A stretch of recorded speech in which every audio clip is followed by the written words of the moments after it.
Buenas, el día de hoy vamos a tratar un tema muy importante en lo que es la parte de fisiología. Vamos a hablar acerca de las funciones sensitivas sensoriales.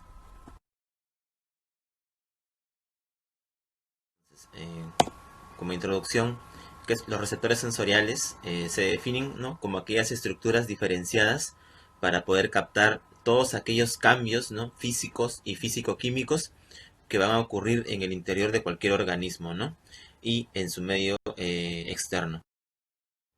Ahora, estos receptores, ¿no?, lo que van a codificar va a ser un potencial de receptor.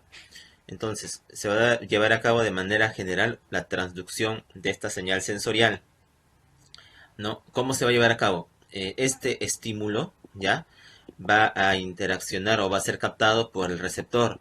Ahora, este receptor, sí, va a estar de alguna forma modificado, ¿no? Van a existir algunos cambios en sus propiedades físicas, ¿no?, de su membrana celular. Y estos cambios van a verse reflejados como cambios en la permeabilidad de la membrana.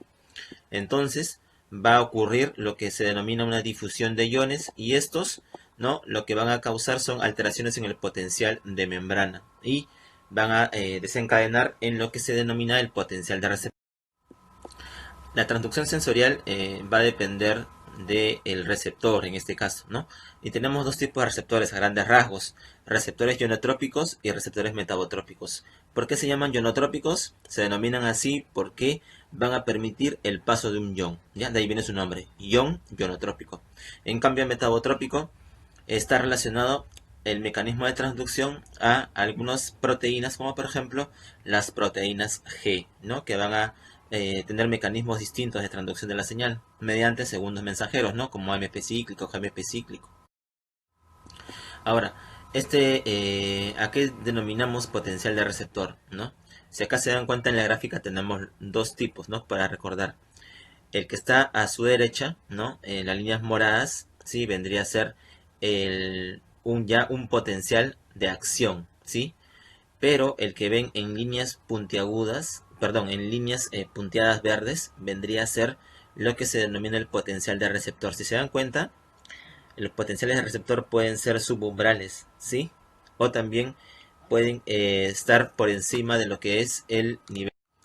Cuando este potencial de receptor, ¿no?, supera lo que es el umbral, se va a generar ya un potencial de acción, ¿no?, el cual ya se caracteriza pues por su fase de despolarización, repolarización, hiperpolarización, ¿no?, que ya lo hemos repasado anteriormente, ¿ya?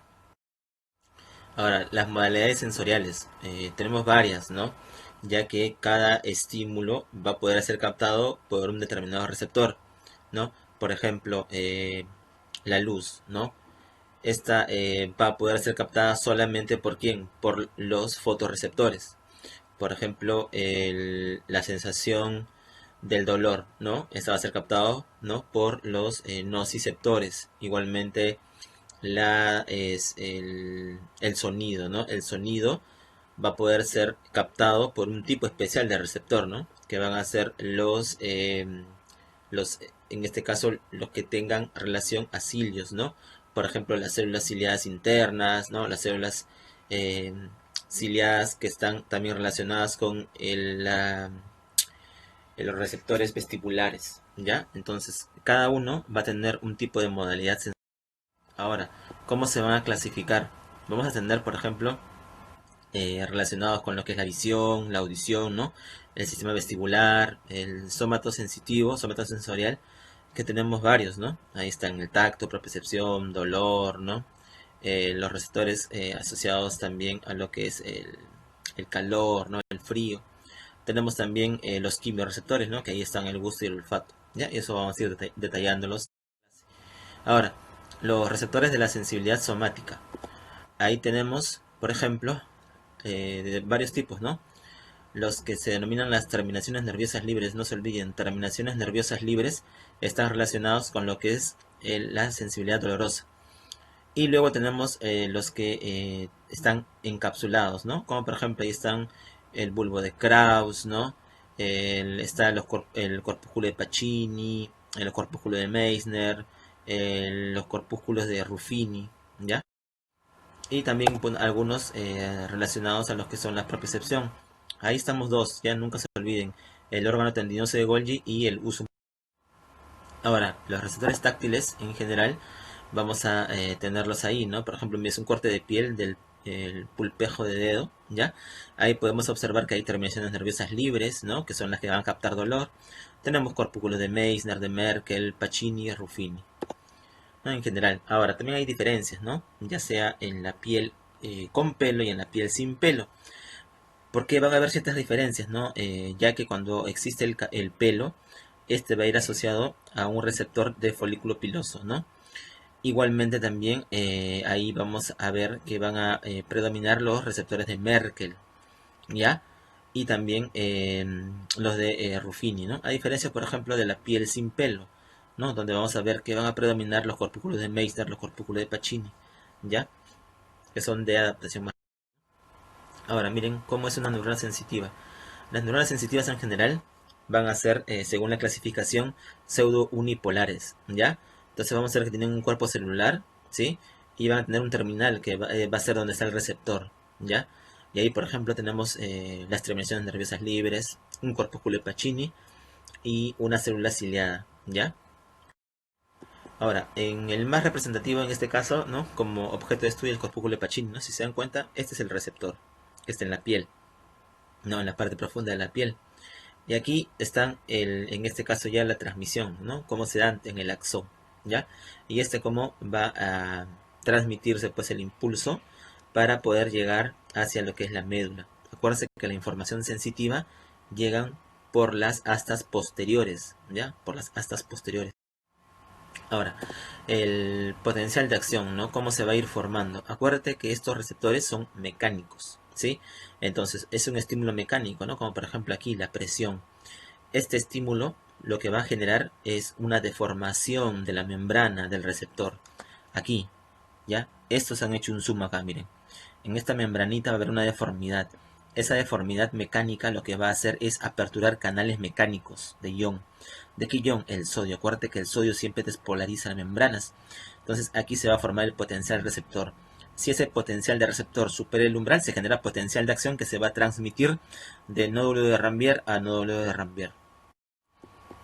Entonces, como ya les había dicho, ¿no? Eso es lo que les había explicado, ¿no? La transducción de la señal que se da por intermedio de estos receptores mecánicos, ¿no? Que se abren por cambios en lo que es la presión, por ejemplo.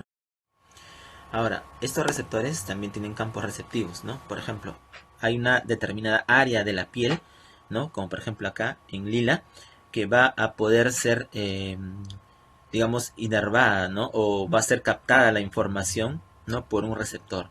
Igual, miren, en amarillo, igual en celeste. Cada uno va a llevar su información hacia lo que es el asta posterior, ¿no? De la médula espinal. Ahora, estos campos receptivos, ¿no? Según también la literatura, vamos a ver que podemos tener campos receptivos tanto excitatorios, o sea que van a producir una despolarización, ¿no? O también campos inhibitorios, que lo que van a producir al final de cuentas, ¿qué cosa es? Es inhibición, ¿ya? O sea, siempre en el sistema nervioso hay tanto excitación como inhibición, ¿no?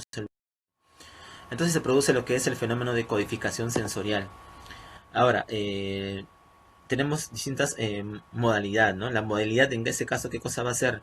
Eh, el tipo, ¿no? De energía que va a poder captar este receptor, ¿no? A la que va a ser más sensible. Va a haber la localización del estímulo, también es codificada por el campo receptor, acuérdense. Y va a tener un umbral, ¿no? Si un estímulo es lo bastante importante para producir un potencial de receptor, ¿no? Va a tener que alcanzar pues ese umbral. Igualmente la intensidad, ¿no? Acuérdate que intensidad en un receptor se va a codificar de la siguiente manera. Mediante la cantidad de receptores activados, ¿ya? O por la diferencia en la frecuencia de activación. Eso se va a captar como que sea más o menos intenso. O también mediante la activación de varios tipos de receptores, ¿no? Y la duración, bueno, que también va a ser de alguna forma codificada, ¿no? Por las neuronas, ¿ya? Pero recuerda que van a haber neuronas que se adapten rápido y que se adapten más lento. Entonces, la modulación de la respuesta van a haber varios mecanismos, ¿no? En los cuales tenemos, por ejemplo, un control eferente, o sea, un control de salida. ya, porque mediante van a haber señales del sistema nervioso central que van a ir bloqueando estos receptores. Igualmente la autoinhibición que se va a dar ahí mismo, ¿no? Por neuronas laterales que van a poder inhibir. Y también tenemos, bueno, la propia inhibición lateral, ¿no? Ahora, por ejemplo aquí, ¿no? Miren, en el estímulo, en este caso el lápiz, ya va a provocar una despolarización, ¿no? En este receptor. Pero, ¿no? El mismo, digamos, impulso, ¿ya?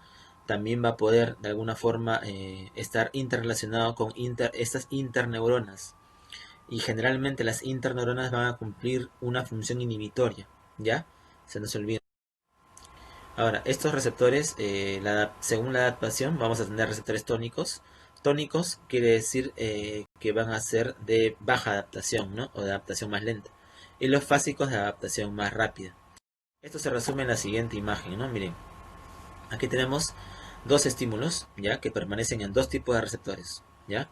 Entonces vamos a tener un receptor tónico, que le dije que el tónico era de adaptación lenta. ¿Qué quiere decir? Mientras el estímulo esté presente, siempre va a haber, ¿qué cosa? Un potencial de acción, ¿no? Mientras el estímulo esté presente, siempre va a disparar un potencial de acción. Entonces son de adaptación lenta, disparan rápidamente al principio y mantienen su disparo si el estímulo está presente. En cambio, los fásicos se caracterizan porque son de adaptación rápida, ya, y solamente disparan al principio, y mientras el estímulo esté presente, ya no disparan. Y luego, ¿cuándo vuelve a disparar? Cuando el estímulo desaparece, ¿ya? Y tenemos entonces, por ejemplo, ¿no? Según esta imagen, ¿no? Tenemos los de adaptación rápida, y ahí está, miren, corpúsculo de Pacini de adaptación rápida, o el receptor asociado al folículo piloso. Y los de adaptación más lenta, por ejemplo, los de cápsulas articulares o uso muscular, ¿no? Un claro ejemplo. ¿Por qué son de adaptación más lenta el uso muscular, los receptores de cápsulas articulares?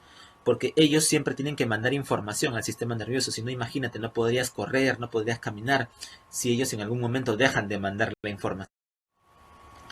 Otras características importantes de los receptores van a ser la discriminación. Y esto se va a llevar a cabo gracias a que van a existir vías convergentes, ¿no?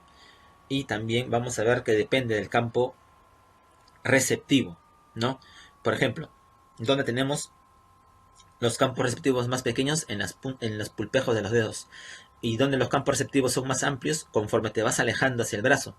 Por lo tanto, ¿dónde va a haber la zona que va a discriminar mejor?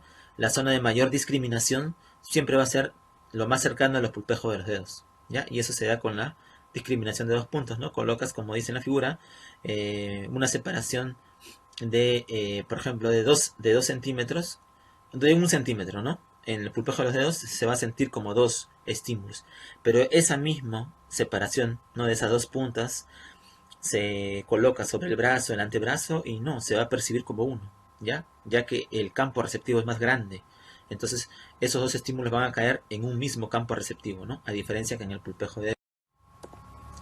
Igualmente, la clasificación de las fibras sensitivas se va a llevar a cabo, bueno, según la velocidad, ¿no?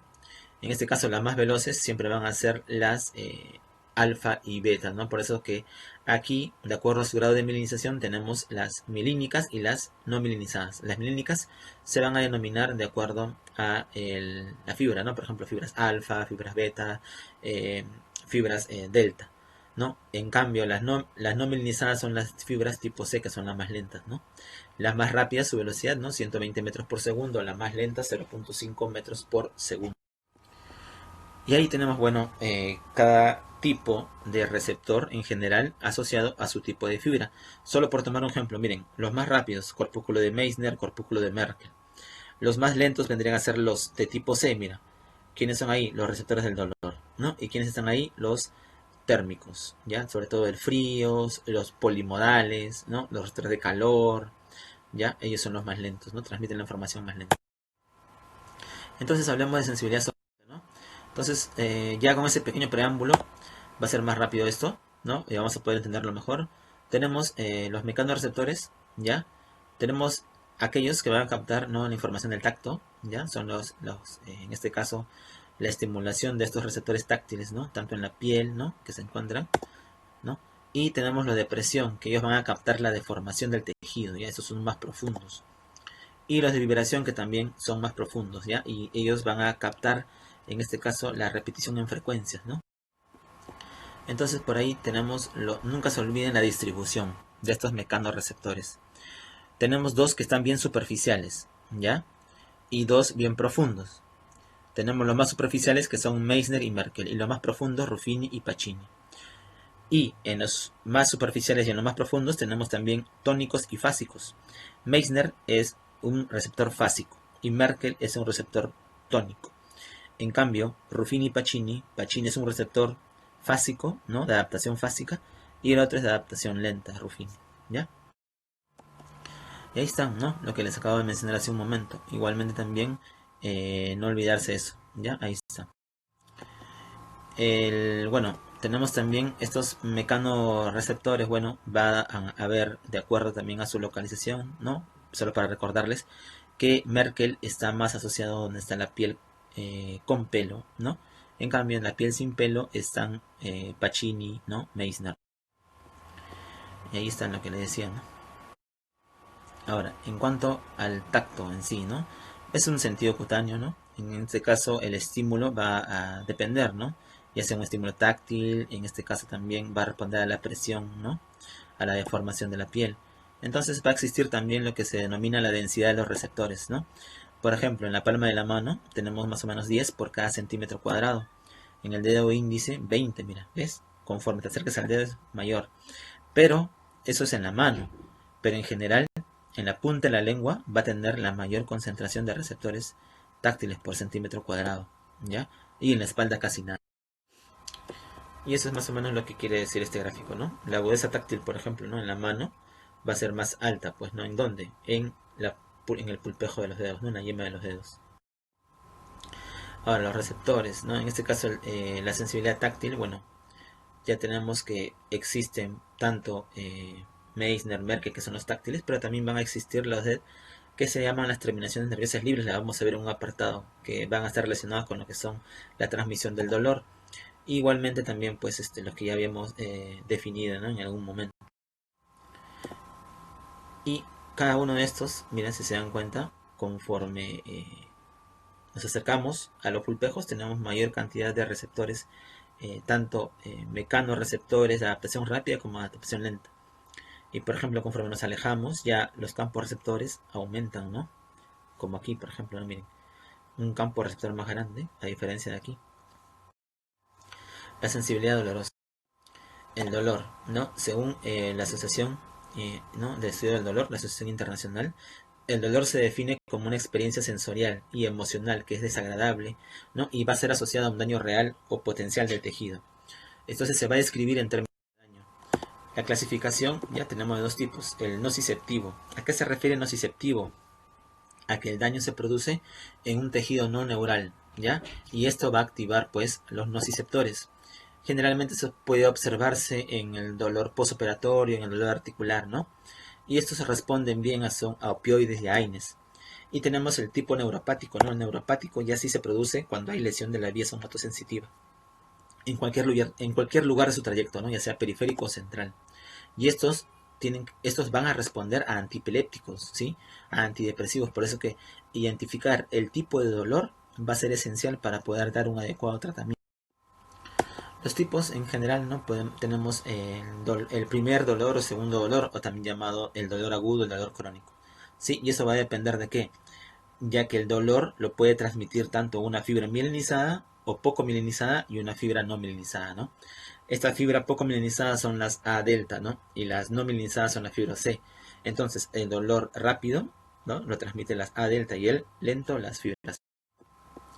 Estos receptores del dolor pueden ser terminaciones nerviosas libres, ¿no? Y pueden ser térmicos, mecánicos, polimodales, ¿ya? Los polimodales, la información se transmite por fibras. Entonces miren ahí cómo la información, no tanto de los A delta como de las fibras tipo C, va a viajar, ¿sí? Y va a llegar a ¿qué? A nivel de las astas posteriores, ¿sí? Y es aquí donde la información va a realizar la primera sinapsis, ¿no? Y desde aquí la información va a cruzar. Por eso que esta información del dolor cruza la línea media hacia el otro lado y va por otra vía que es la anterolateral.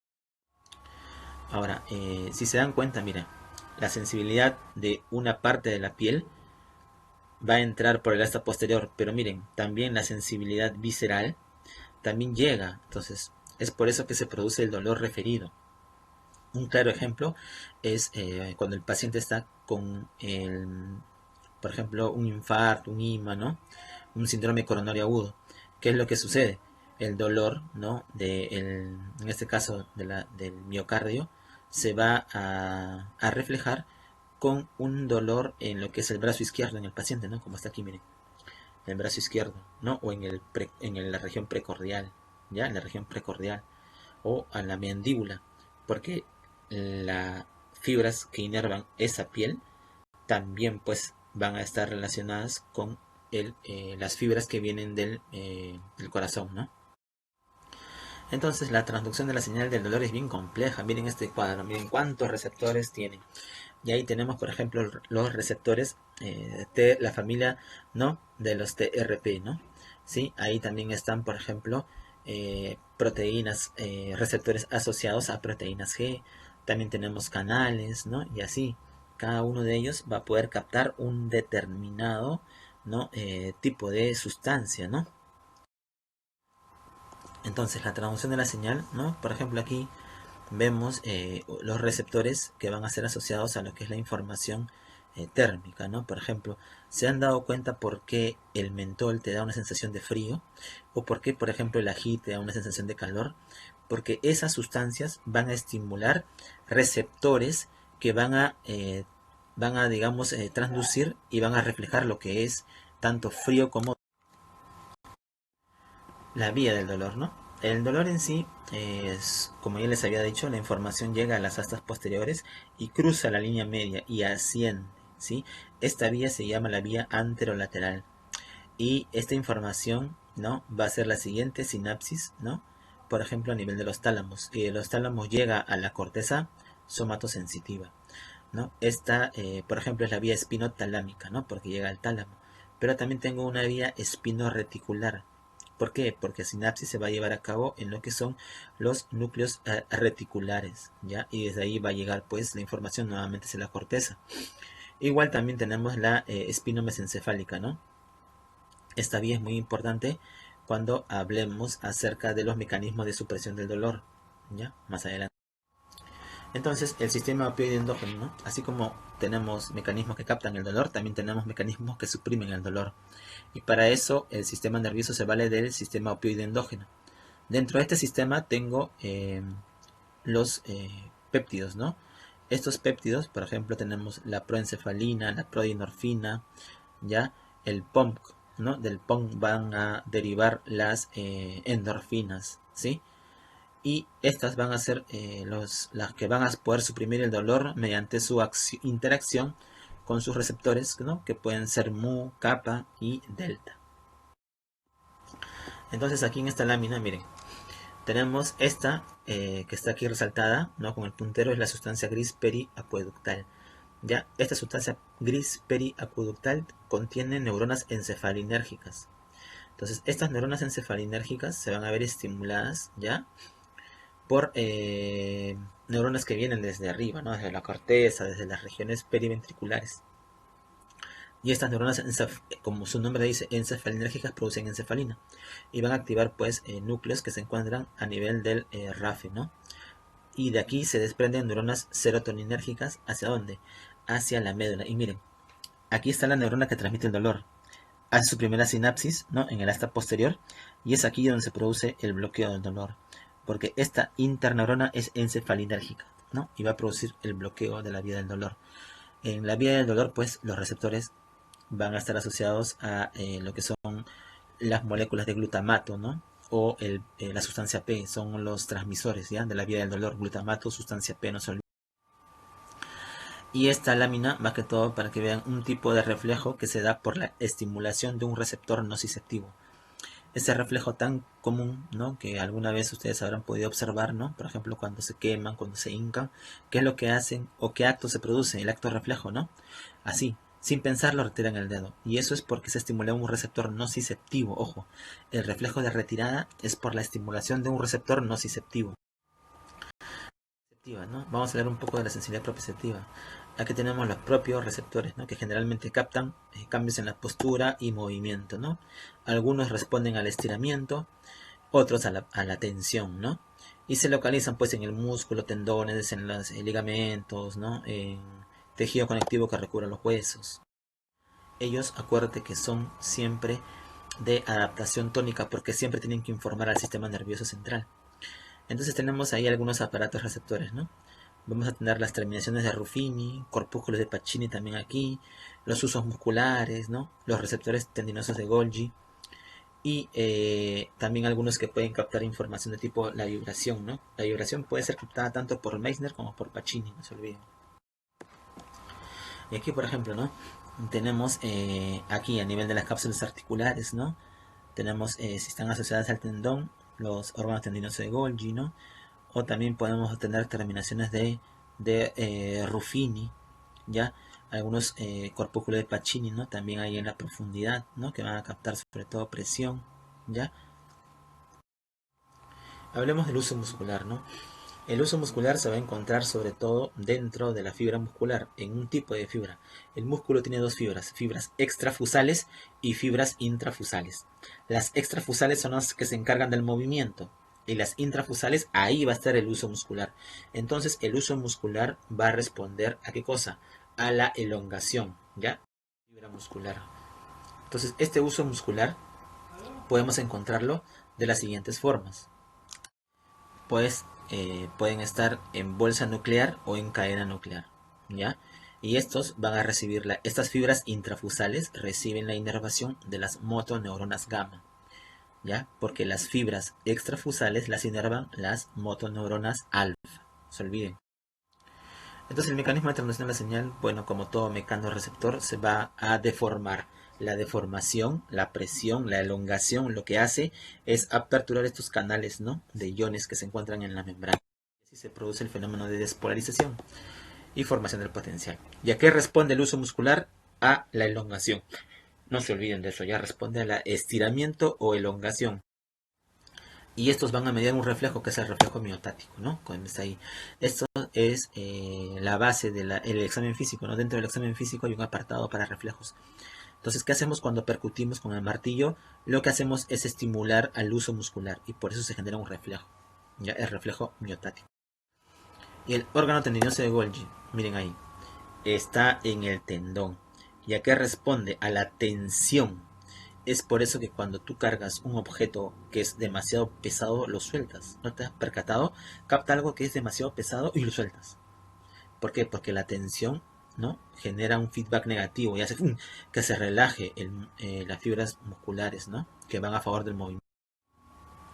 Y se produce el reflejo miotático inverso, ¿no? ¿Por qué es inverso? Porque aquí lo que haces, ¿qué cosa es? Estimular el órgano tendinoso de Golgi. ¿Y qué es lo que generas? Generas que se relaje, ¿no? En vez de contraerse, al contrario, se relaje, por eso que sueltas, ¿no? Sensibilidad térmica, ¿no? Los termorreceptores, tenemos tipos de receptores, por ejemplo, que reaccionan al frío, al calor. Ojo, el frío produce dolor y el calor produce dolor también. Entonces, estos van a ser terminaciones desnudas, ¿no? Algunos dicen que están asociados también los corpúsculos de Krauss, ¿no? Los bulbos de Krauss, ¿ya? Estos se van a situar pues en la piel y también tienen una ligera adaptación de acuerdo al rango de temperatura entre 20 a 40 centígrados, no grados centígrados. La transducción de la señal, ¿no? Va a depender pues de los cambios que se van a producir de temperatura, ¿no? La velocidad del cambio. Ya los receptores para el frío son 4 a 10 veces más, ¿no? Se encuentran en este caso. Y la vía que va a llevar la información generalmente puede ser las fibras A delta, ¿ya? Y van a ir por la vía anterolateral, ¿no? Ahora, la sensibilidad del calor. El receptor de calor, sobre todo, va a ser más sensible entre 20 a 47, 45 grados, ¿ya? La máxima sensibilidad se va a dar entre 35 y 40 grados. Distribución. Los receptores del calor se transmiten por fibras tipo C. Estos se van a distribuir de la siguiente manera, miren. En la mejilla, en el dorso de la mano y en el brazo tenemos en promedio 2 por cada centímetro cuadrado. En la palma de la mano, antebrazo y espalda, ¿cuántos hay? Hay 1 centímetro. Por lo tanto, cuando tú quieres sentir calor, no le vas a poner la palma de la mano en la frente a un niño, ¿no? Sino que le pones el dorso, porque ahí hay más cantidad de receptores para el calor. La sensibilidad al frío, en este caso, el receptor del frío, ¿no? Va a reaccionar entre 10 a 40 grados, pero su mayor, digamos, sensibilidad es entre los 15 y los 20 grados. Y la distribución, bueno, dependiendo, pues receptores van a poder ser transmitidas la información por fibras A delta o tipo C, ¿no? En los labios, mira, tenemos una gran concentración, por eso que los labios son bien sensibles al frío, ¿no? A diferencia de los dedos, por ejemplo. Entonces, ahí están, ¿no? Tanto para el frío como el calor. Cuando el frío va a producir dolor, cuando ya la temperatura empiece a bajar, ¿no? De 15 hacia abajo. Y cuando el calor va a producir dolor, cuando la temperatura supera los 45 grados, ¿no? En general, hacia arriba ya. Las vías, entonces tenemos dos grandes vías, la vía dorsal lemnisco-medial y la vía anterolateral. Entonces, estas dos vías se caracterizan por lo siguiente. Es por la decusación, ¿ya? La vía dorsal lemnisco-medial, ¿ya? Estas neuronas, ¿dónde decusan?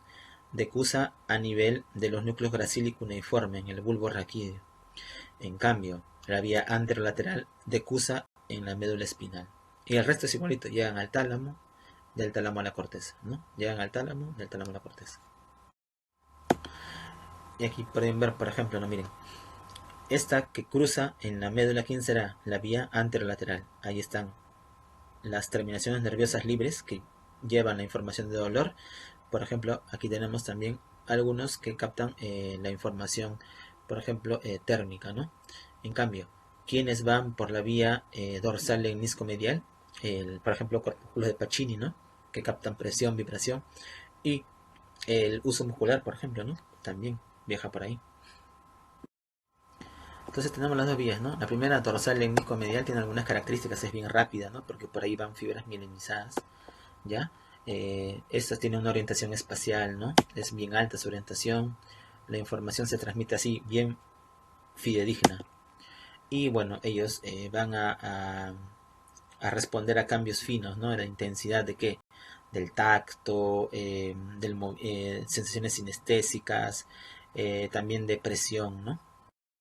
En cambio, el espino talámico anterolateral, ya estas fibras mielinizadas son más pequeñas, ¿no? Su grado de mielinización es menor, ya su orientación espacial es mucho menor, la información sensorial, en este caso no va a ser transmitida con tanta fidelidad y son ya más burdas, ¿no? Sensaciones más burdas.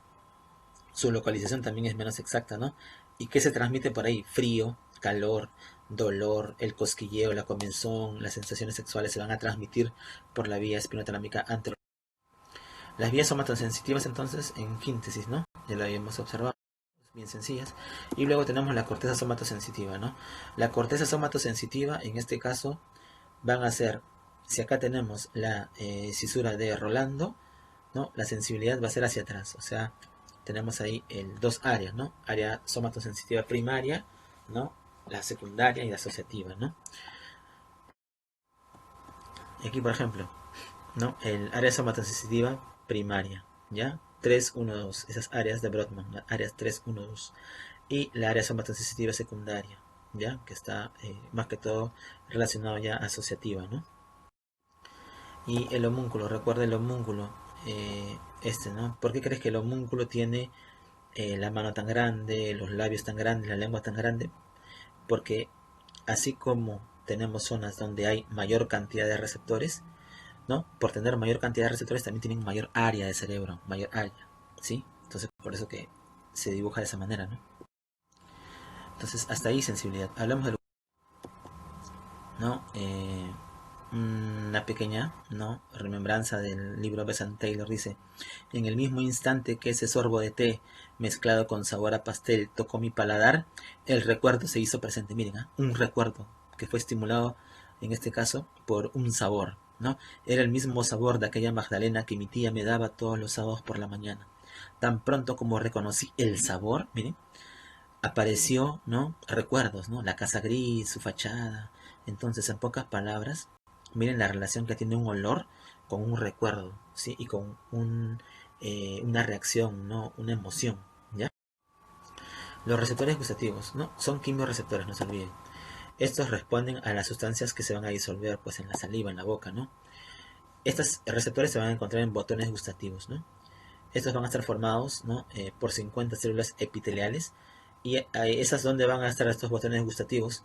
No, ojo, no solo en la lengua. ¿Alguna vez has tomado un jarabe amargo? ¿Dónde lo has sentido el amargo? Casi por atrás, ¿no? Casi por la parte de la faringe ya. ¿Por qué? Porque ahí también tenemos, pues, ¿no? En las paredes, también en la epiglotis, en el paladar, en la faringe, ¿no? Y bueno, cada uno tiene una cantidad más o menos de 10.000 botones gustativos, ¿no? Ahora miren este receptor, miren. Se caracteriza por lo siguiente, tiene un poro, ¿ya? En este poro hay microvellosidades. Y esta que está en moradito vendría a ser el receptor. Las que están al costado de él son células en sostén. Y esta célula basal se encarga de ir reponiendo.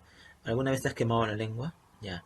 ¿Sí o no que has sentido unas horas en las cuales no has percibido los sabores, ¿no? Con un poco de dificultad. Claro. Pero pasa un día y ya, nuevamente recuperaste. ¿Por qué? Porque esos receptores que están dañados, ¿no? Se van a recambiar, ¿no? Gracias a estas células basales. ¿Ya? Entonces, cada yema gustativa, ¿no? Tiene 4 tipos de células, ¿ya? Células basales, células oscuras, células claras y las células intermedias, ¿no? Y aquí, por ejemplo, tenemos los tipos de papilas, ¿ya? Papila foliácea, caliciforme y fungiforme, que de acuerdo a su distribución, las caliciformes se encuentran atrás, las fungiformes bien adelante y las foliáceas se encuentran también en los laterales. Y tenemos otro tipo, que es la filiforme, que no lo he puesto aquí, pero esa filiforme, ¿no? Son las más numerosas, pero no tienen botones gustativos, o sea, no tiene función en cuanto a lo que es la quimio percepción, ¿no? ¿Y cuáles son las modalidades básicas, no? Tenemos las modalidades básicas que están en esa lengua, que son 5. Tenemos el dulce, ¿no? El dulce lo captamos en la punta de la lengua, ¿no? Por ejemplo, ahí se capta la glucosa.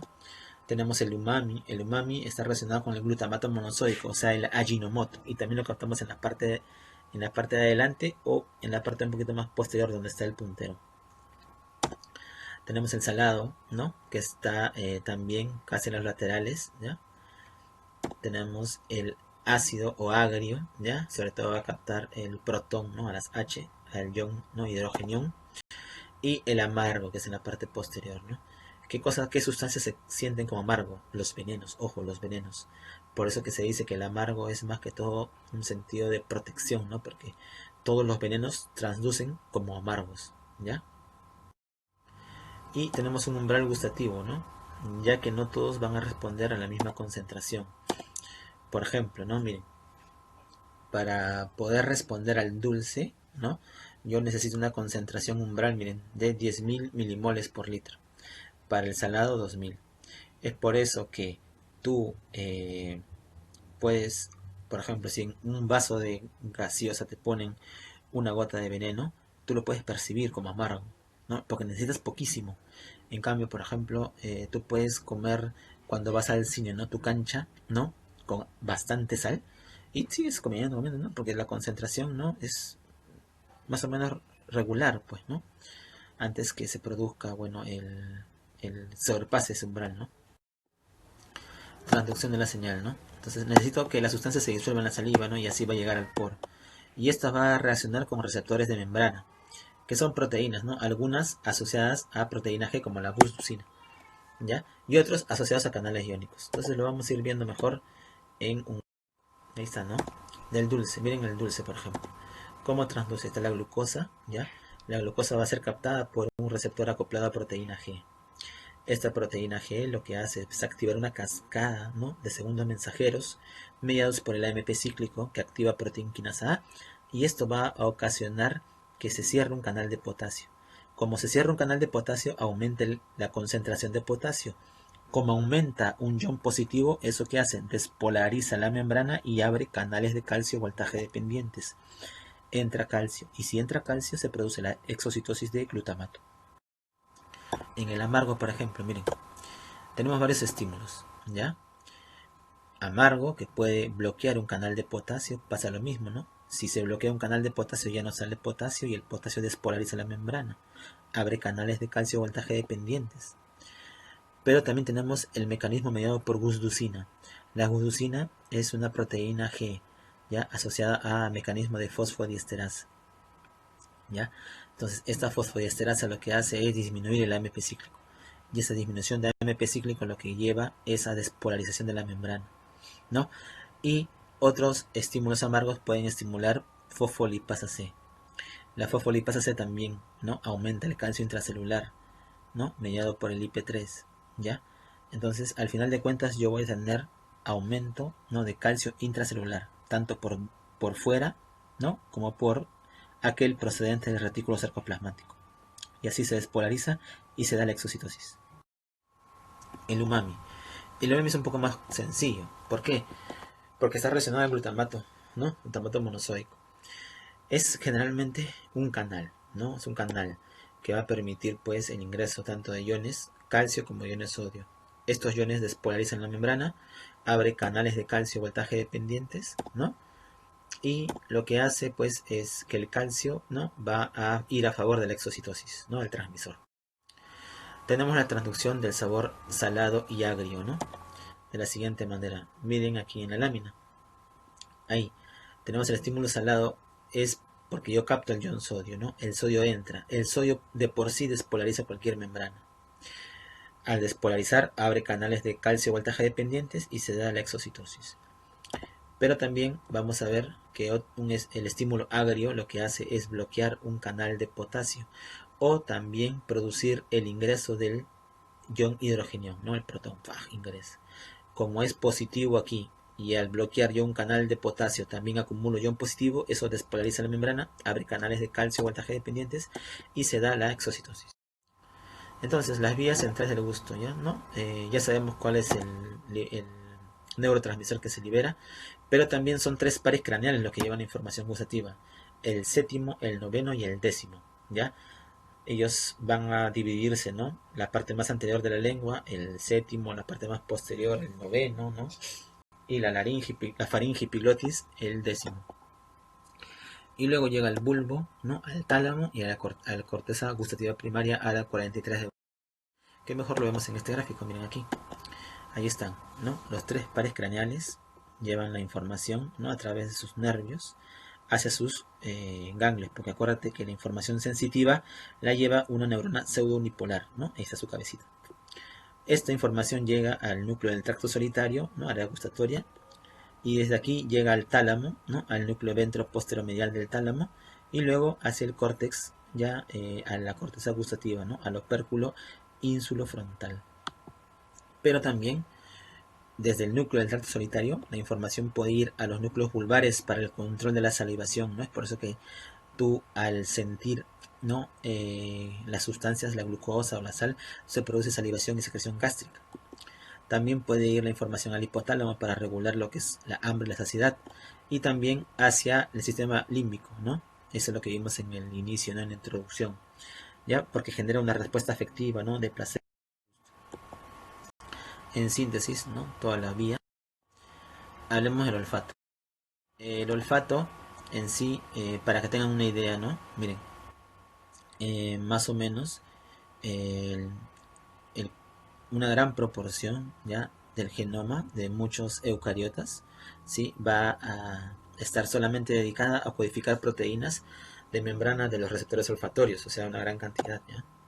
Entonces, más o menos los 1000 genes, ¿no?, que hay en el genoma mamífero relacionado con los receptores olfatorios van a estar asociados, ¿no?, a una familia de genes mucho más grandes. Ahora, estos receptores olfatorios se encuentran donde, en la mucosa olfatoria, ¿ya? Son de adaptación intermedia. Estos también son quimioreceptores, más o menos unos 10 a 20 millones de células, ¿ya? ¿Qué tipo de celulares voy a encontrar? Las neuronas, estas, ojo, a diferencia de los otros mecanismos, de otros receptores de los sentidos, estos son neuronas olfatorias, ¿ya?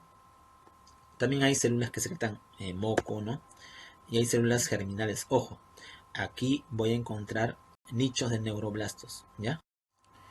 Entonces miren, por ejemplo, la producción de moco se va a llevar a cabo en la glándula de Bowman, ¿ya? Desde ahí son células que se encuentran ahí recubriendo, ¿no?, como una glándula. Y esta es la que proporciona, pues, el moco es el medio iónico, ¿no?, y molecular adecuado para poder detectar un olor. Entonces a contener pues a las proteínas solubles, ¿no? Que captan los odorantes, ¿no? Y los receptores olfatorios se van a encontrar ahí sumergidos en ese moco, ¿ya? Para poder captar los odorantes y transmitirlos, ¿ven? Sí, esto que estoy señalando acá es la neurona olfatoria. Entonces, estos receptores odorantes, mira, son proteínas transmembranas, ¿ya? Atraviesan 7 veces la membrana. Por eso que se dice que su mecanismo de acción está asociado a proteína G, ¿ya? Cada una de estas ¿no? neuronas sensitivas, ¿no? Responde a odorantes. Entonces ahí están, por ejemplo, miren, esto que está sumergido en el moco, ahí encuentro los receptores. Ellos van a captar las moléculas odorantes. Como está asociado a una proteína G, la proteína G-OLF, ¿ya? Esta proteína G lo que hace es aumentar las cantidades de AMP cíclico.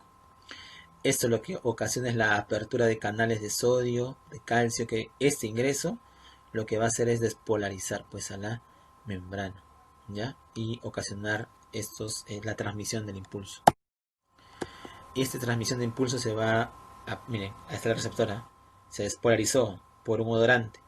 Y esto va a ser una sinapsis con las células mitrales que se encuentran en el bulbo. Estas son las células mitrales. Estas son las células granulares y estas son las células periglomerulares, que lo vamos a ver en esta. Ahí está, miren. Y cada una, por ejemplo, miren, las células mitrales tienen una función más que todo excitatoria. Las granulares, ¿ya? Son GABAérgicas, ¿ya? Si son GABAérgicas, son inhibitorias. Igual de aquí, las periglomerulares son GABAérgicas, ¿ya? Y lo que les decía desde el comienzo, ¿no? Aquí vamos a encontrar neurogénesis, que quiere decir regeneración. Y la vía olfatoria, hay algo muy interesante, ¿no? En algunos animales pueden captar feromonas, ¿no?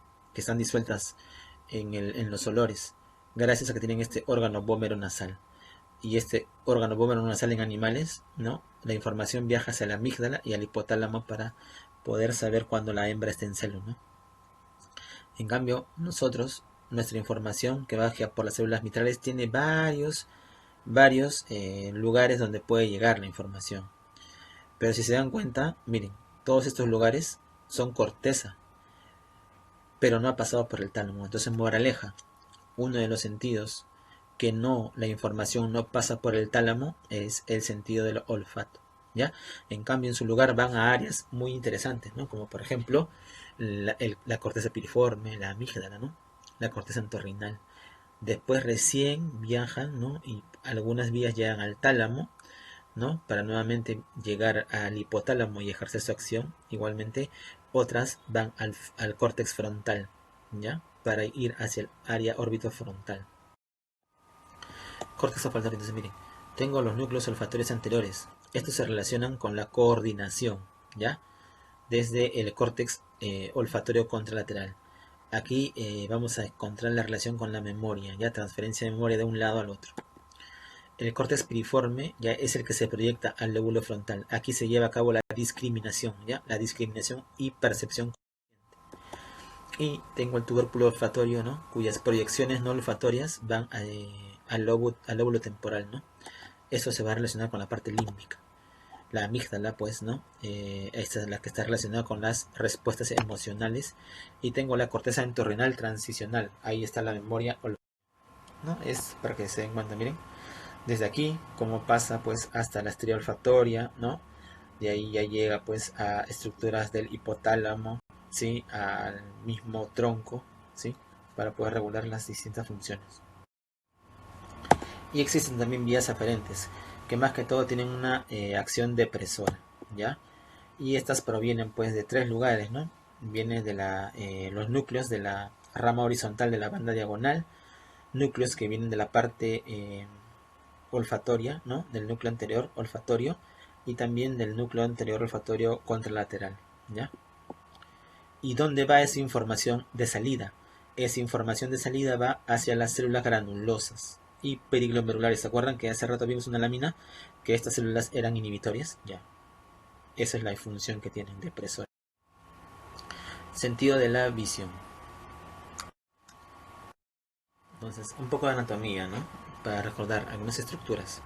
Es el globo ocular, ¿ya? Desde afuera hacia adentro tengo esta capa, ¿no? Que es la córnea. Posterior a la córnea tengo el humor acuoso, ¿no? Esta estructura que ven aquí es el iris, ¿ya? Y entre ellas forma un diafragma que se llama la pupila. Por detrás tengo los procesos ciliares, los músculos ciliares.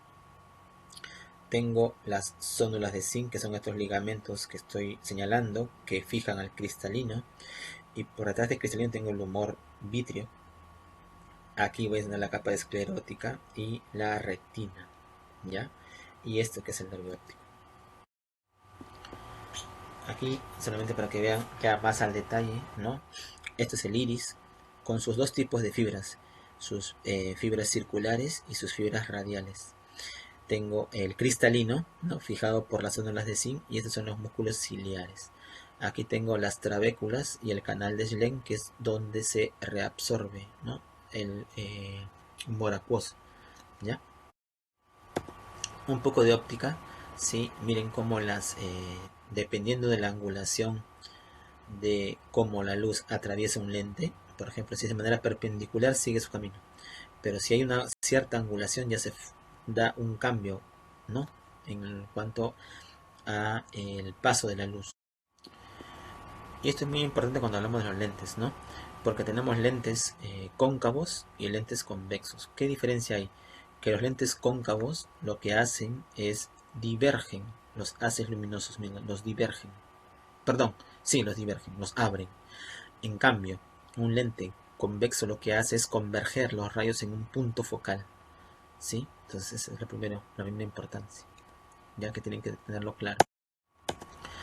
¿Y esto por qué les digo? Pues miren, cuanto más gordo, ¿no? es un lente, va a poder converger, ¿ya? las haces luminosos en un punto focal más cercano. O sea, cuando un lente es mucho más gordito, es más potente. Por eso tiene más dioptrías. La dioptría es la potencia del lente, ¿ya? Entonces, ¿cómo se forma la imagen? Miren aquí. Esto es el cristalino, ¿ya? Como para hacer un ejemplo, ¿no? El cristalino.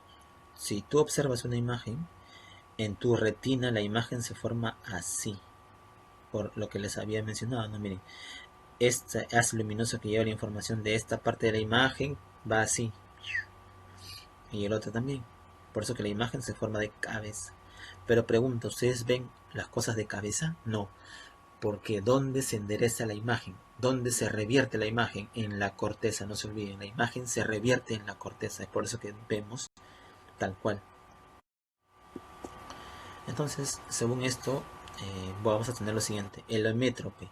El hométrope es aquella persona que forma la imagen en la retina. Esto es la retina.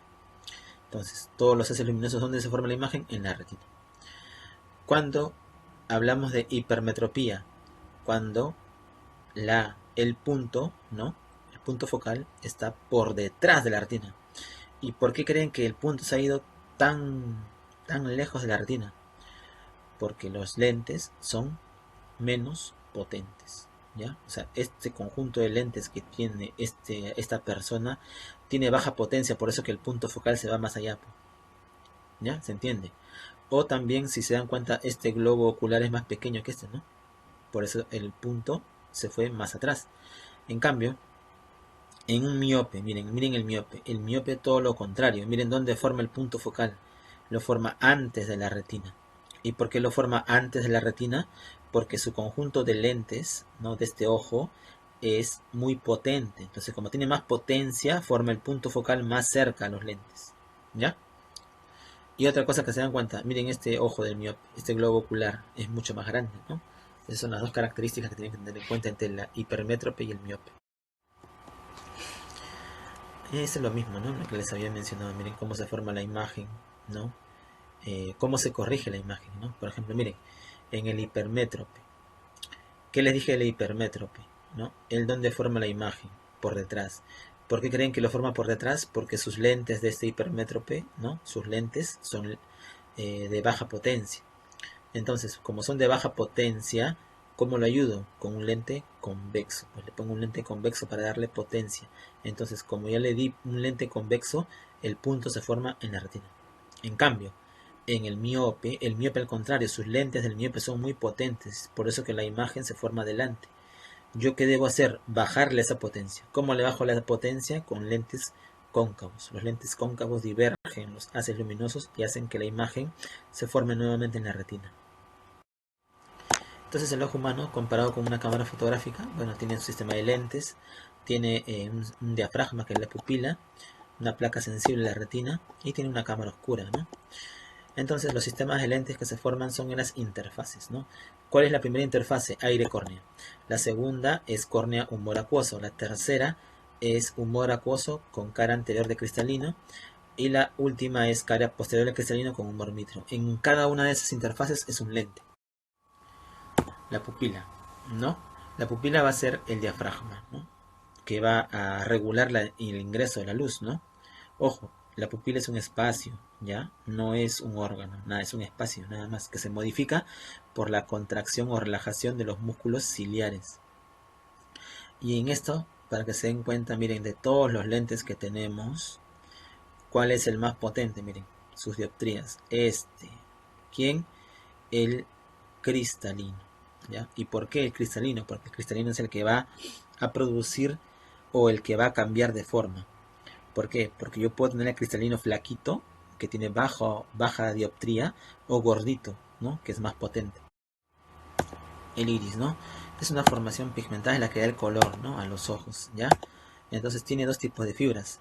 Tiene fibras circulares. Estas fibras circulares, su contracción va a producir miosis y está inervado por el parasimpático.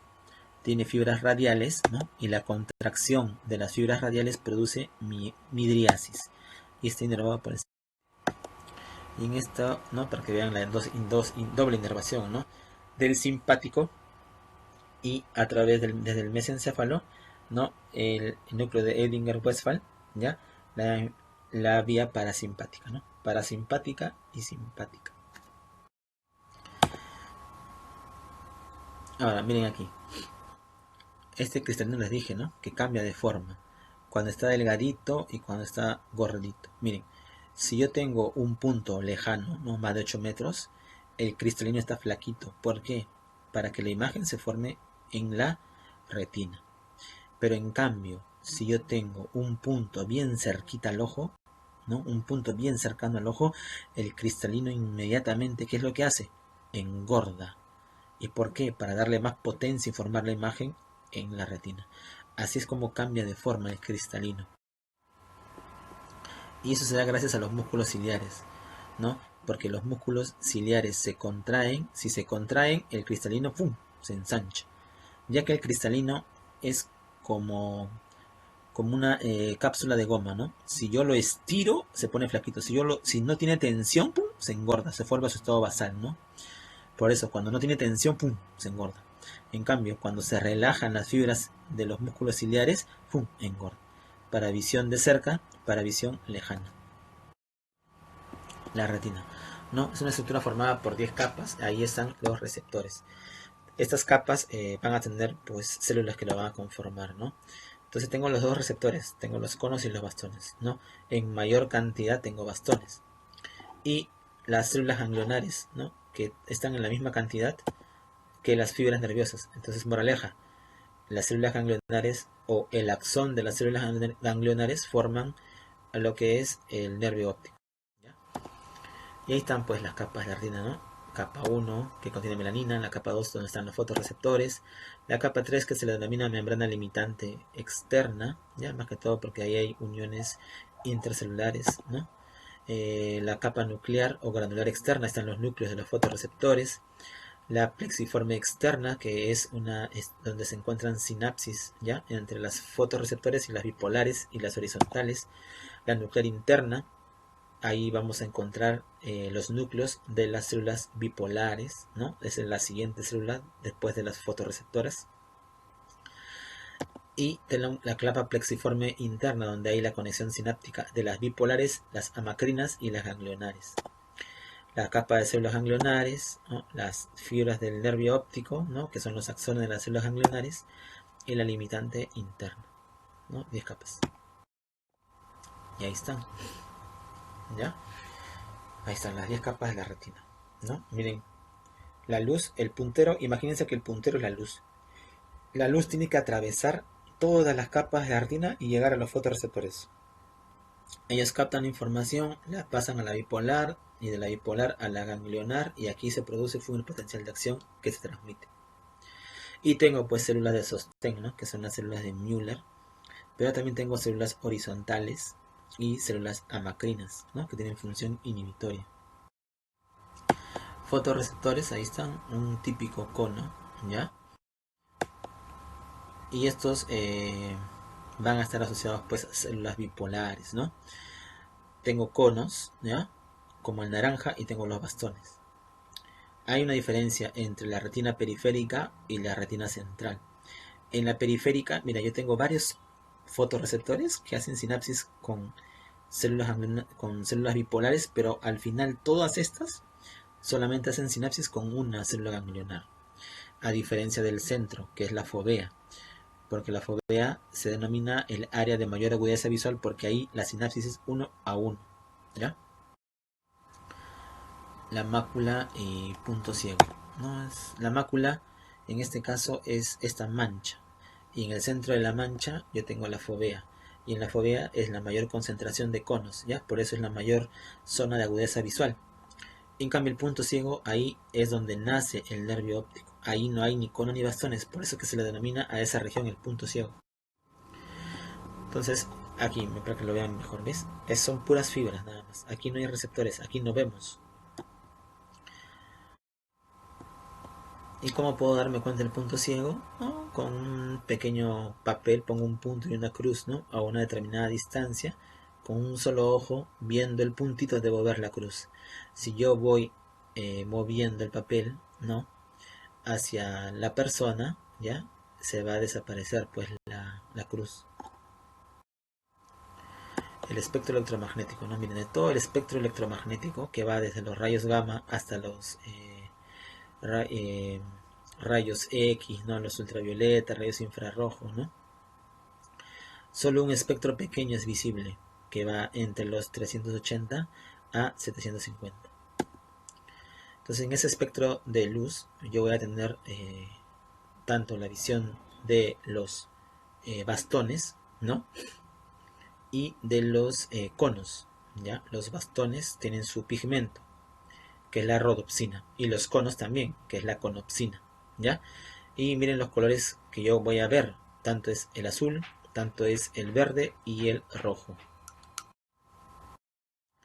La transducción de la señal, miren cómo esta luz va a llegar a estas membranas de los conos y bastones y ahí voy a encontrar al receptor, ¿ya? Que es el que tiene, en este caso, la rodopsina, y dentro de la rodopsina está. Entonces es este retinal, ¿no? Que va a sufrir una transformación, ¿ya? En sí es retinal, pero de todas esas transformaciones, ¿no? De la rodopsina, que es el pigmento, a mí lo que me va a interesar es la meta-rodopsina 2. De esta lámina solo recuerden meta-rodopsina 2, porque es la que va a tener más tiempo, es la que va a transformar pues al transretinal, ¿no? Y luego, ¿no? Que la luz llega a esta rodopsina y cambia la estructura del retinal, se va a producir la activación de la transducina, que es la proteína G, ¿ya?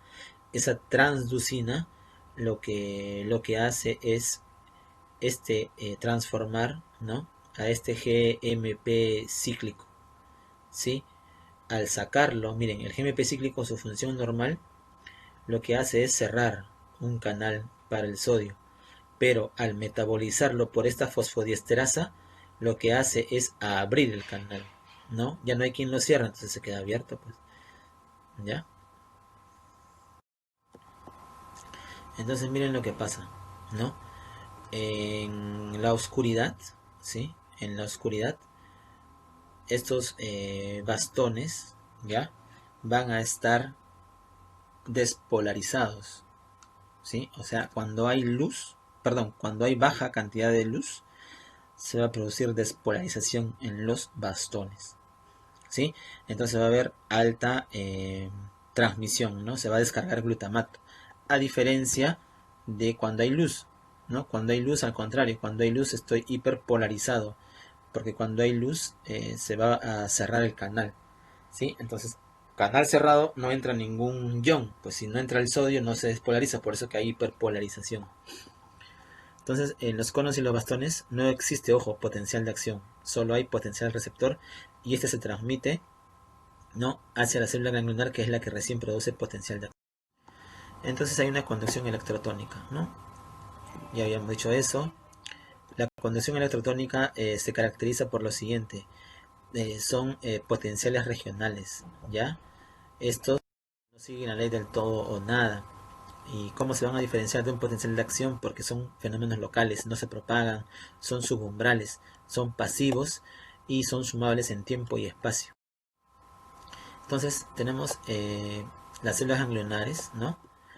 Vamos a tenerlas, estas van a transmitir potencial de acción, ¿ya? Pueden ser encendidas o apagadas.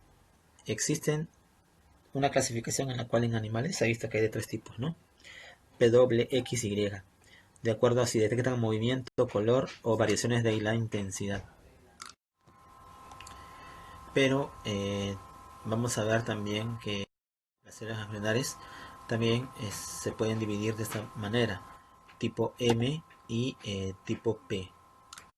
Las tipo M son en mayor porcentaje, 10%, pero captan movimiento, ¿sí?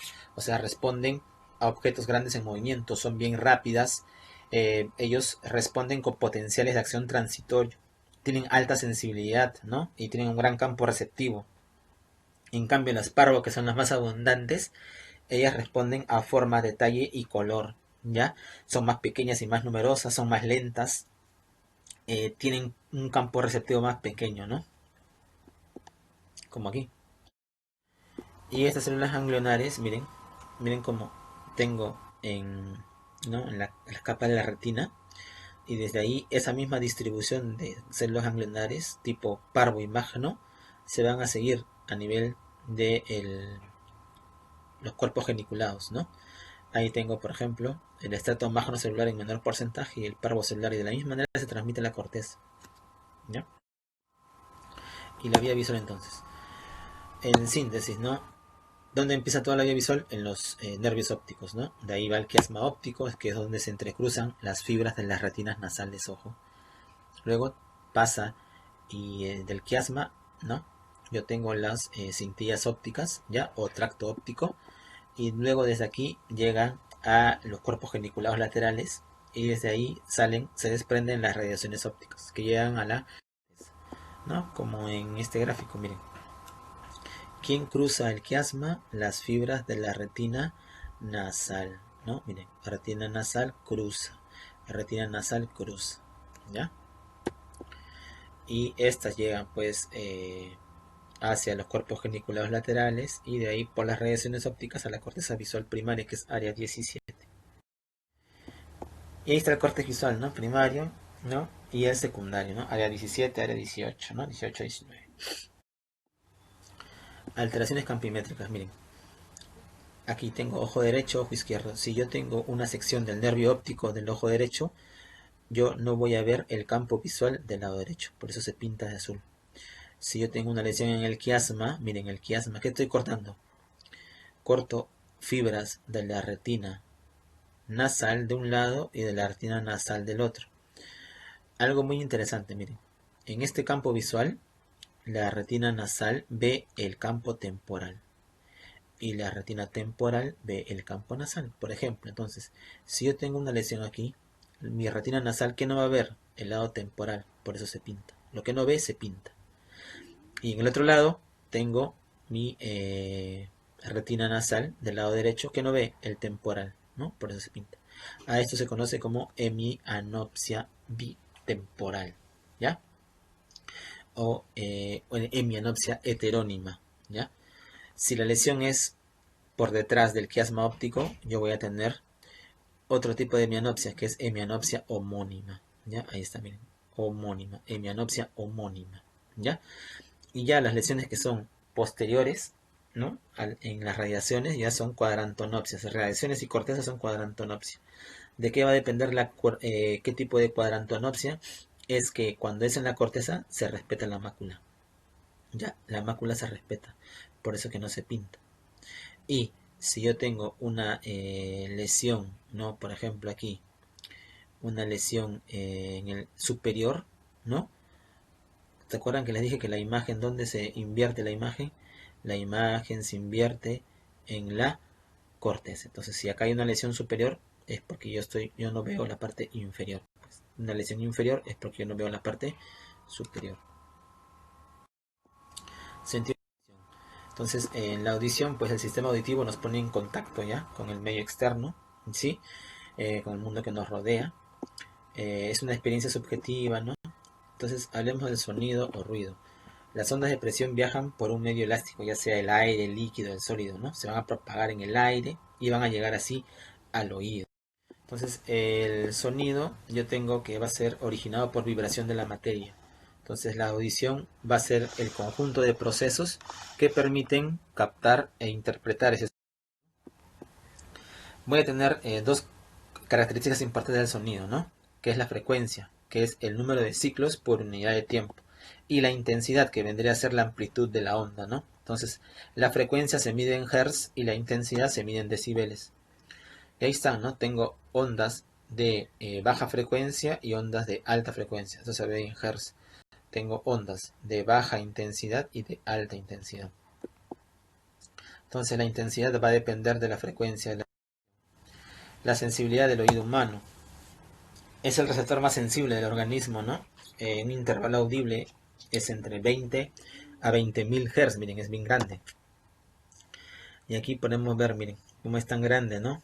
Pero las zonas de mayor sensibilidad está aquí, ¿no? Entre los 1000 más o menos y 4000, ¿ya? Esta es la zona de mayor sensibilidad. La máxima, pues, es para los 2000 Hz, ¿no? La voz humana también tiene distintas frecuencias, ¿no? La masculina tiene menor frecuencia que la femenina.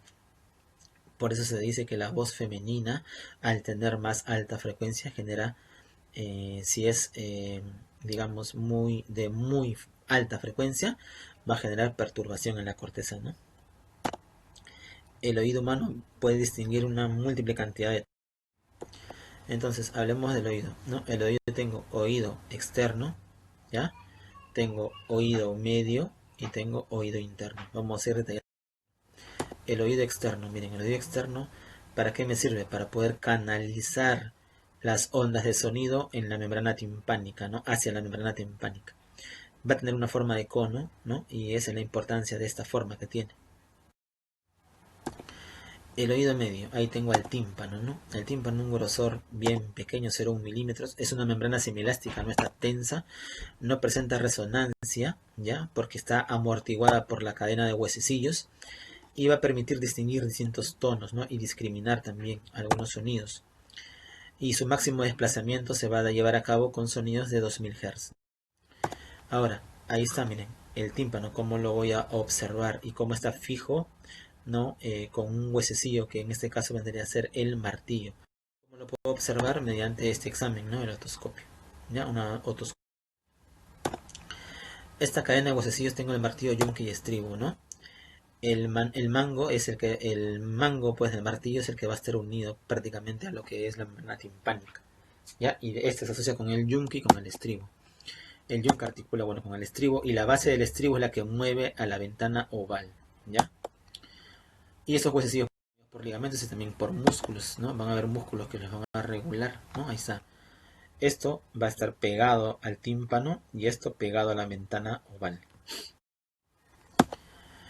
Bueno, en el oído medio, ya, vamos a ver que los movimientos de los huesecillos ya son bien pequeñísimos, ya que el tímpano va a ir oscilando, ¿no?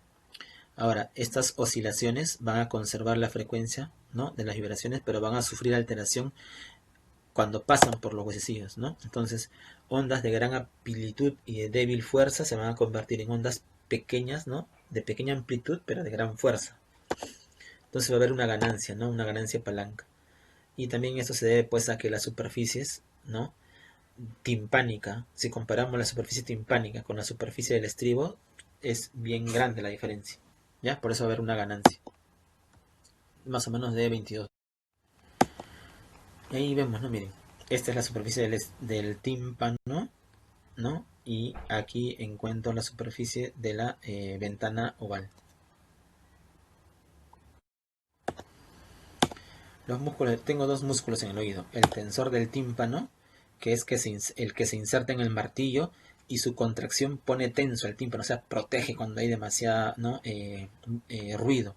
Ya está inervado por el trigémino.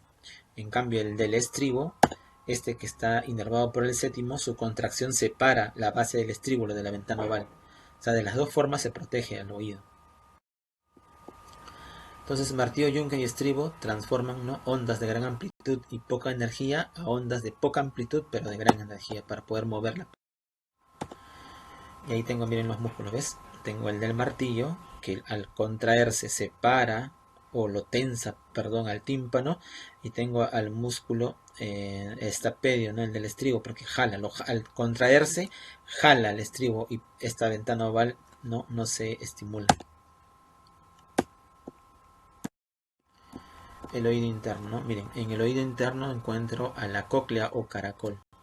Dentro de esta cóclea o caracol, ¿no?, voy a tener tres rampas. Es como un tubo.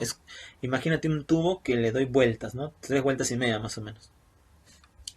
¿Ya? Y voy a tener dentro estas rampas que estoy señalando aquí, ¿no? Una rampa timpánica, una rampa media y una rampa vestibular. ¿Ya? También, si se dan cuenta, en la rampa media yo voy a tener localizados a las células ciliadas, tanto células ciliadas internas, ¿no?, como células ciliadas externas, ¿ya? Y estas células ciliadas, sus cilios están fijos a esta membranita, que es la membrana de tectoria, y aquí es la membrana basal, ¿ya? Entonces tengo esta membrana de Reissner que separa la rampa vestibular de la rampa media y esta membrana basilar que separa la rampa media de la rampa timpánica. El oído interno, ¿no? Entonces, en el oído interno, algo muy interesante es lo siguiente, miren. La rampa media esta de aquí es la que está llena de endolinfa. Y la endolinfa tiene alta cantidad de potasio. Entonces, aquí el ion más importante va a ser el potasio. Y en la perilinfa, lo contrario, ¿no? Sodio. Entonces, ¿cómo es que se logra tanta concentración, ¿no?, de potasio? Miren, si se dan cuenta aquí. Miren, tengo unas células marginales que están por acá, ¿ya? Las cuales van a permitir el paso del potasio. Miren, estas células intermedias ya son las que van a... se abre un canal y sale el potasio. Y este potasio va a entrar por medio de un cotransportador sodio-potasio 2 cloros, ¿sí? Y ese potasio va a volver a salir hacia la endolinfa. Entonces, así como se tiene gran cantidad de concentración de en la endolinfa de potasio. El órgano de Corti, ¿no? Se encuentra pues en la membrana. El órgano de Corti es donde están las células ciliadas, tanto internas como externas, ¿no? Las internas es en una sola fila, las externas están en filas de 3. Y estos cilios son los que al final van a detectar pues los cambios, ¿no? La señal se va a llevar a cabo ahí, ¿no? Eso es lo que les decía hace rato, ¿ya? Y aquí hay algunas características, ¿no? Las células ciliadas internas, ¿ya?, tienen forma más redondeada y ellas hacen la mayoría de las sinapsis aferentes. En cambio, las células ciliadas externas son más largas, son más numerosas, pero ellas son las que van a tener más que todo sinapsis eferentes, o sea, de salida. La membrana basilar tiene algunas características, ¿no? Es una membrana rígida y elástica, ya está fija en sus dos extremos, en su extremo, perdón, basal, pero está libre en la parte más distal. Y aquí vamos a ver que se va a llevar a cabo lo que es el fenómeno de movimiento, ¿no? Ya que estos se van a mover al desplazarse la perilinfa. Entonces, las fibras cortas y rígidas de esta membrana basilar están cerca de la base y ellas vibran con frecuencias altas, ¿no? En cambio, las fibras largas y flexibles están más cercanas al helicotrema y estas vibran con frecuencias más bajas, ¿no? Como acá. Miren, hacia la base son fibras más pequeñas, ¿no? Y hacia la punta del helicotrema son más anchas, ¿no? Entonces, por eso que conforme más estoy más cerca a la base, capto alta frecuencia, ¿no? Cuanto más lejos hacia el helicoderma, capto baja frecuencia. Ahí están, miren cómo se mueven las células ciliadas. Esa deformación de los cilios es la que da el proceso de transducción de la señal, que se va a ver aquí. Cuando los cilios, miren, tengo una célula ciliada. El cilio más grande se llama el quinocilio. Si las células se quiebran hacia el quinocilio, este quinocilio, se produce despolarización. Si se da hacia el lado inverso, se produce hiperpolarización. Y miren, en las puntas yo tengo estos canales mecánicos, ¿no?, que permiten el paso de potasio, ya que aquí hay endolinfa. Y hace rato dijimos que la endolinfa es rica en potasio, ¿no? Ingresa potasio. Entonces el ingreso de potasio ocasiona la despolarización de estas células, ¿no?, y produce pues en la liberación de glutamato. ¿Ya? Eso es lo que hemos dicho. Y miren aquí, una microfotografía, ¿no?, de microscopio electrónico, como en las puntas están estos canales que permiten el paso del sodio, ¿no?, anclados por proteínas de unión de punta. ¿Ya? Y estos anclados a una maquinaria pues de proteínas contráctiles, ¿no?, que ante los cambios permiten la apertura. Y la célula ciliada externa tiene otro tipo de función, ¿no? Esta cumple una función más de amplificación, una función más modulatoria del sonido, porque cambia, miren cómo cambia, acá está más larga y acá está más corta. Y eso se ve aquí, miren. Ellas, cuando se hacen más cortas, jalan a la membrana, y al jalar a la membrana basilar van a ocasionar que se active la vía auditiva. ¿Sí? ¿Cómo cambia? ¿Ves? Se hace gordos o más largos, ¿no? Y ese movimiento jala la membrana basilar. Y al mover la membrana basilar yo despolarizo la célula ciliada interna. ¿Ya? Y la vía auditiva, pues las células ciliadas, ¿no?, van a hacer sinapsis con terminaciones nerviosas cocleares. Desde ahí tengo que estas fibras se van a dirigir hacia el ganglio espiral. Desde el ganglio espiral ya van a viajar hasta los núcleos cocleares ventrales y dorsales del bulbo raquídeo. Y del bulbo raquídeo va a pasar hacia los núcleos olivares. Y desde ahí hacia los colículos, y de los colículos al núcleo geniculado medial, la radiación auditiva y la cortectiva, ¿no?, que está en el lóbulo temporal. Esa es la secuencia que van a seguir. Y aquí pues la vía, ¿no? Miren, tanto las que van, ¿no?, hacia los núcleos dorsales y ventrales, ¿ya? Y desde aquí se dirigen hacia los colículos, ¿no? Y en general, ¿no? Miren, toda la vía auditiva, ¿no? Núcleos cocleares, ¿ya? Luego estas se dirigen desde los núcleos cocleares, van hacia los colículos, ¿no?, hacia los núcleos olivares, perdón, y de los núcleos olivares hacia los colículos, de los colículos van hacia los cuerpos geniculados, ¿no?, mediales, y de ahí a la corteza auditiva. La corteza auditiva pues es la que se encuentra a nivel temporal. ¿Ya? 42-43. Trauma acústico. Miren cómo se produce el trauma acústico, dependiendo ya desde el tráfico de la ciudad, el sonido de una aspiradora, desde aquí, miren, este cambio, ¿no? Desde 90 decibeles en adelante ya se produce trauma acústico. Así que hay que tener cuidado, ¿ya? Sensación vestibular. Aquí, perdón. Y aquí, ¿no?, yo quería observar lo siguiente, miren. Esto que está en azulito es la endolinfa. Y hace rato dijimos, la endolinfa tiene una alta concentración de potasio. Entonces, por esa alta concentración de potasio es que se va a llevar a cabo el mecanismo de transducción de la señal que ya habíamos mencionado anteriormente, ¿no? Y miren cómo se distribuyen los canales semicirculares. Es como una esquina. Entonces, yo tengo el canal horizontal, ¿ya? Tengo el superior y el posterior. Entonces, miren, si yo, por ejemplo, muevo la cabeza diciendo sí, ¿qué estimulo? Estimulo el canal superior. Si yo, por ejemplo, digo no, ¿a quién estimulo? Al horizontal. Y si yo ladeo la cabeza como si estuviera dudando de lado a lado, estimulo el canal semicircular posterior, ¿no? ¿De acuerdo? Entonces, ¿de qué se va a encargar sistema vestibular de informar al sistema nervioso sobre cualquier aceleración y desaceleración, angular o lineal. Ayuda a la orientación visual, ¿no? Mediante el control de los músculos oculares, porque si yo muevo la cabeza, también se deben mover los ojos, ¿no? Y va a controlar también el tono de los músculos esqueléticos del cuello, sobre todo, ¿no? Que ayudan con la postura de la cabeza. La información, sobre todo, va a ser de dos tipos, ¿no? Una función estática, ¿no? Que esa va a ser captada por receptores maculares, y la de desplazamiento de la cabeza, que va a ser captada por los ampulares, ¿ya? Entonces tengo de posición, que es estático, macular, y tengo desplazamiento, que es más cinético, amplio. Entonces las ampollas, miren, en esas ampollas yo tengo células ciliadas. Entonces al momento que yo muevo la cabeza, el líquido se mueve y empuja las células, ¿ya? Y al empujar esto, ¿qué hace? Los cilios se van ya sea hacia el cilio de menor tamaño o hacia el cilio de mayor tamaño. Si se van al cilio de mayor tamaño es despolarización.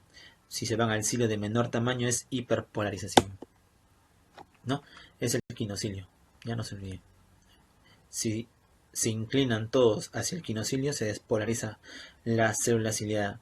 Si se inclinan hacia el más chiquito, se hiperpolariza. Y aquí está, miren, por ejemplo, ¿no? Al movimiento, a la rotación angular de la cabeza, hay una aceleración ahí. Miren cómo se desplaza el líquido y mueve las células ciliadas.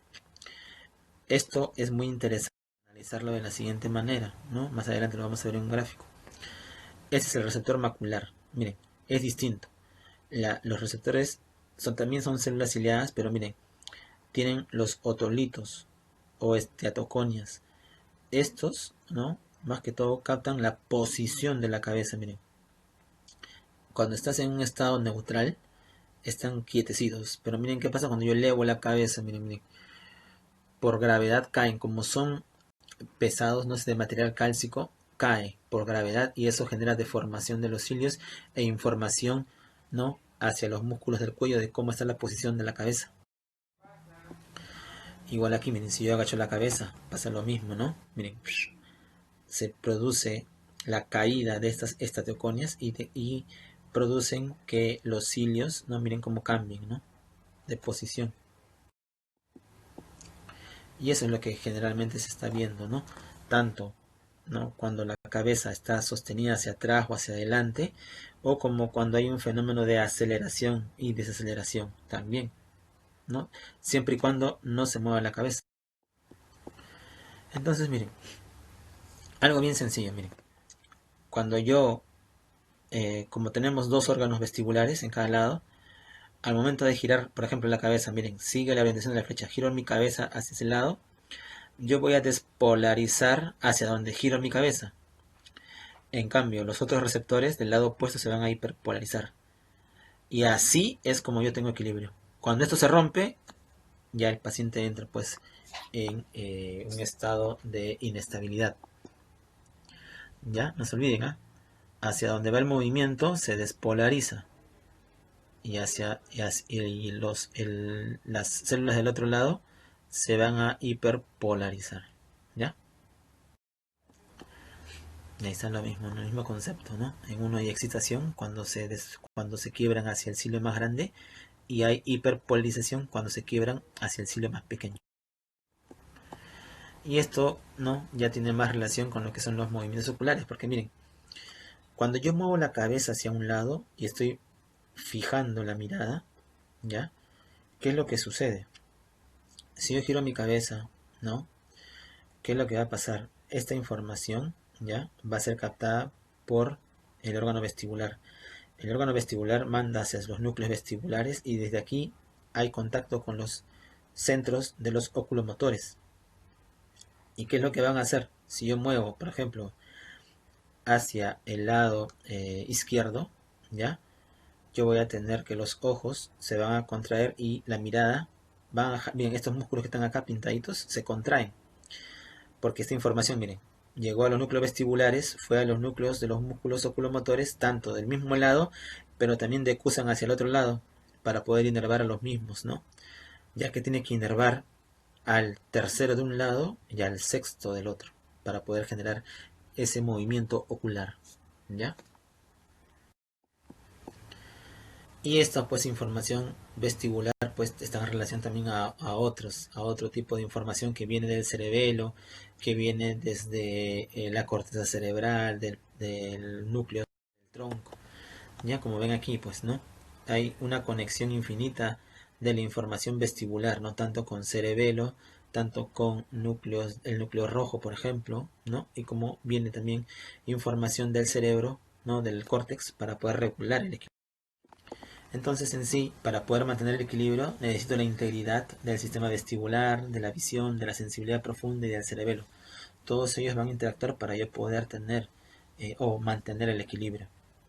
En general, las aferencias, o sea, las entradas que yo necesito, las entradas sensoriales, necesito visual, ¿no? Necesito propioceptiva, ¿ya? Y que haya integridad pues en lo que es la parte vestibular, ¿no? Si una de ellas falla, yo puedo compensar con dos, ¿sí? Pero si una más falla, ya el paciente entra en desequilibrio. Y eso se ve evidenciado, por ejemplo, en la maniobra de Romberg, ¿no? Yo tengo un paciente que tiene una alteración propioceptiva, por ejemplo, ya imagínate, su sensibilidad propioceptiva está alterada.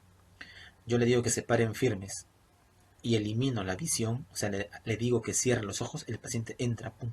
Como ya solo le queda la parte vestibular y el cerebelo, ya no puede compensar, ya porque ya fallaron dos, pues ya no tiene vista y su sensibilidad profunda está fallando. Entonces, pum, entra en desequilibrio y amplía la base de sustentación. Por eso que se da el fenómeno de Romberg positivo.